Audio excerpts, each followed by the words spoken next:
Hello everyone, welcome to GB Bricks. My name is Glenn. In today's video, we're going to be having a look at the 5 finalists for the Bricklink Designer Series, Series 7. These have just been announced. These sets will go into crowdfunding as of February next year. But we'll have a look today at the 5 finalists, and we'll have a quick, very brief look at exactly what the Bricklink Designer Series is. So which sets have been selected?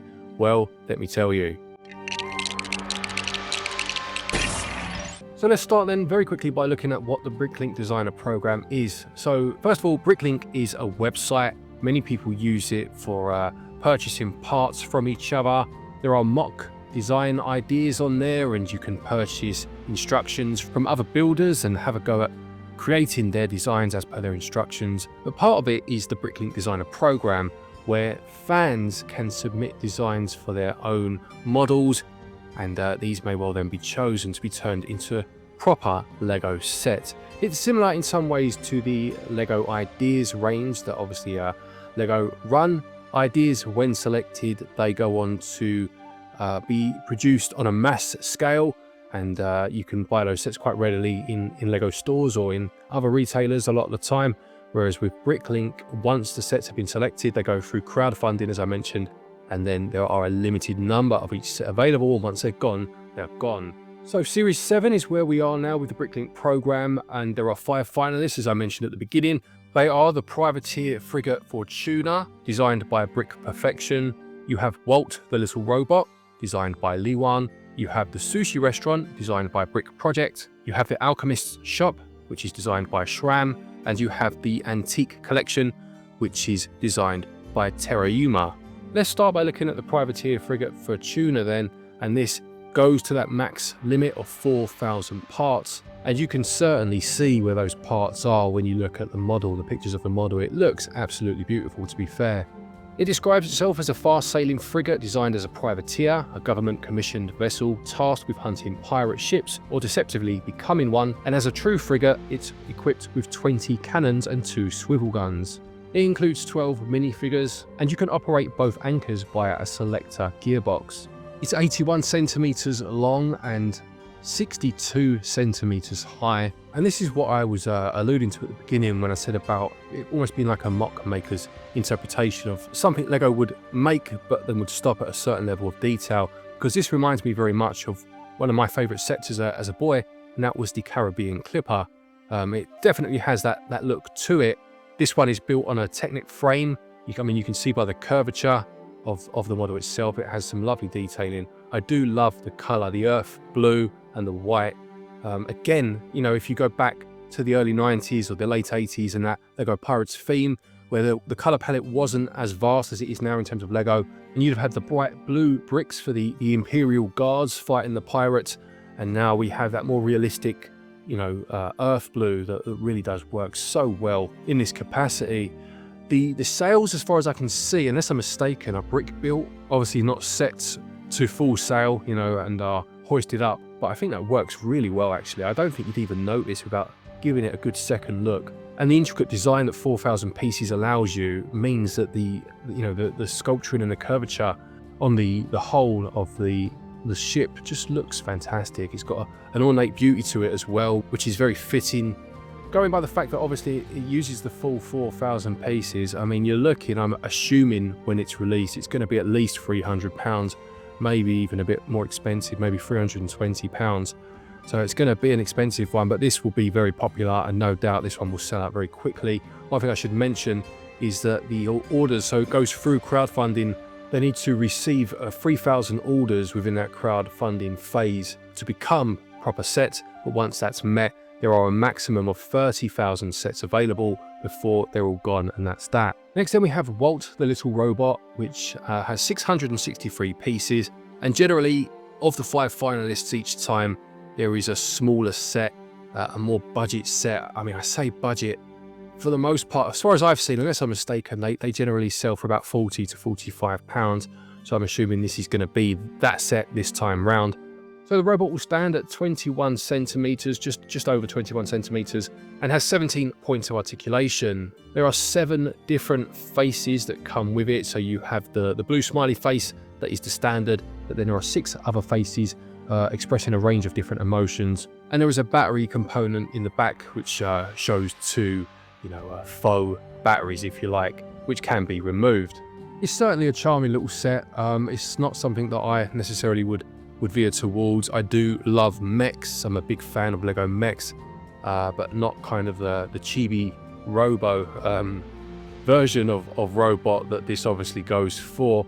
But aside from that though, taking my personal preferences out of the equation, it looks lovely. And again, I'm very impressed with the design work in creating the curves for the body and the feet. The articulation in the fingers definitely looks on point. And just the fact that you can change the faces, I think is a very nice touch. Yeah, this is one. Sometimes the smaller ones do sell out quite quick, but I would imagine there'd be more popular sets this time round. A lot of the times in the past, the smaller set has been some sort of scene. It's been like a small campsite or like a coffee shop or like a beach ice cream stand, something like that. This one I'm not so sure about, but it's a lovely design, and yeah, I'm sure it will find its audience. Then we have the sushi restaurant, which will have 3,409 pieces. This is probably the one that I'm most interested in. I'm not going to pick any of these up. There has to be a limit with Lego of what you collect, otherwise you just run out of money and space faster than you can imagine. So I steer away from the Bricklink program for the most part. But I've always had the idea of creating my own sushi restaurant, but mine would be a more, modern, say, corporate franchise line that would slot quite easily into a street, a promenade or something like that, or into a city. Whereas this is obviously a much more traditional looking Japanese design that you may well find in Japan. It looks delightful, don't get me wrong. Again, I'm just talking about what would suit my my building tastes and what I have in terms of a little city that I'm building up. But in terms of pure design, it looks beautiful. It's such a lovely set. It says on the lower floor you'll find the kitchen area, the main dining area with a few restaurant tables and a dedicated room for a traditional fire pit. And the tea room is on the first floor, featuring various items such as a flower-filled table known as an ikebana and some wall decorations. Yeah, the colours, the overall design, the tram that you get with it as well, the outdoor details, it really is one of the most beautiful sets I've seen in a long time. If I'm going to be tempted by any of them, it is going to be this one. I love the frigate, the privateer ship. I've said before, I do collect Lego ships, but again, as I say, there has to be some sort of cut-off point, so I will class it as official Lego ships that are available, wide sale and not in some sort of exclusive program or limited edition. Otherwise, you just never stop buying stuff. But if I were to be tempted by one, it would be this one because it really does look beautiful. And there is a degree of modularity to it as well in terms of how you can display it. You can move certain parts of it around, which I think is a wonderful idea. We've seen it before with things such as the Lion Knight's castle, and I'm sure there have been a good few other examples. I do think it adds to the model in terms of you being able to set it up exactly as you want, but it also makes it easier possibly to display in terms of shelf space. But yeah, no, this one is certainly up there, one of my favourites. This and the ship, I would say, are my two favourites, and I would be shocked if this one doesn't sell out very quickly. The penultimate set then is the Alchemist's Shop, which has 2,126 pieces. This one, again, I mean, it looks lovely, don't get me wrong. It's very appropriate in terms of how it's built and the look that it gives to any sort of medieval scene. This would slot in very nicely with the aforementioned Lion Knight's castle. The blacksmith, the medieval blacksmith, of course, it would sit right next to no bother any other castles that you've had from previous generations, going all the way back to the early 90s, or I mean, going further back than that if you want. Castle was one of the first themes, of course, for Lego. The one thing that holds me back with this is it looks too similar to the medieval blacksmith. I am assuming that the designer used that as a template. I don't mean they copied it, but I just mean in terms of they wanted it to sit nicely with that model. They wanted them to almost be companion pieces, that they would sit in this world, this medieval world, and not look out of place next to each other. I do actually prefer the earth green roof on this one to the blue roof on the medieval blacksmith. I think this looks lovely. I really do think that's a good touch. I quite like the potion bottle being the chimney. I think that's quite clever, quite quirky. The range of ingredients in the garden, the various plants, things like Nightshade I saw in there. And the folding cart, I think, is also very clever. I think there's also like a hidden room. There's like a book chamber that you can pull out, or a bookcase, sorry, that you can pull out, and there's a hidden room. Yeah, very nice. And I love that autumnal looking tree out the front as well. I'm again gonna not really stick my neck out and say that this one will sell out very quickly. Lego castle or castle designs always sell incredibly well on Bricklink. To be honest, I think that the previous series have been a bit oversaturated with castle. As much as I love castle and wish Lego themselves would bring it back in a more accessible way to everybody, I do think that they've overdone it a bit in Bricklink, and for that reason there's not been the level of variety that would have been nice in this series. That being said, this time obviously there is only one, and even that one is more of a companion piece to a medieval scene, so I think it's good that they've obviously toned it down a bit in terms of castle and given a bit more variety this time round. And finally then we have the antique collection coming in at 1,471 pieces.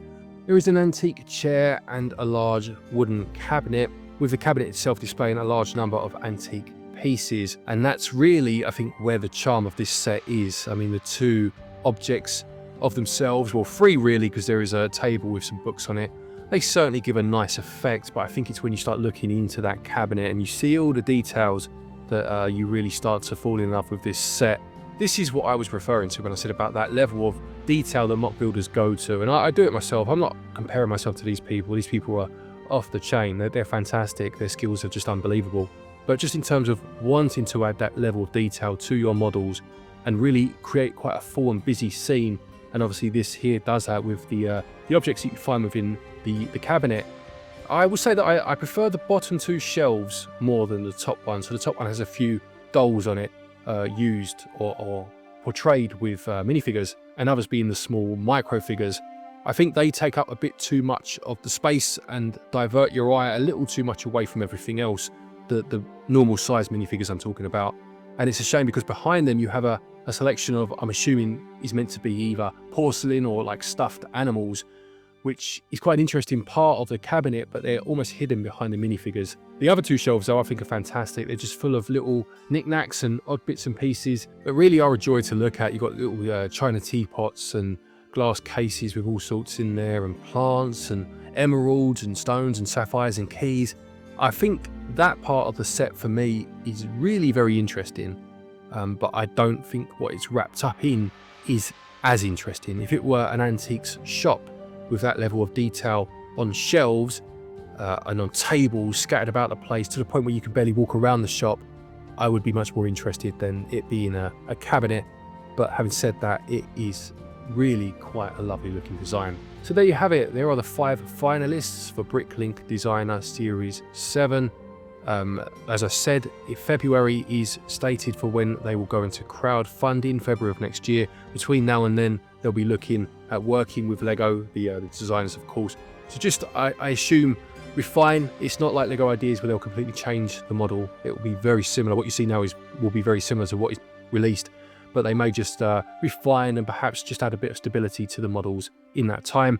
And then after that, they will, once they've gone through crowdfunding and they've reached the 3,000 minimum, they will be put on available for order.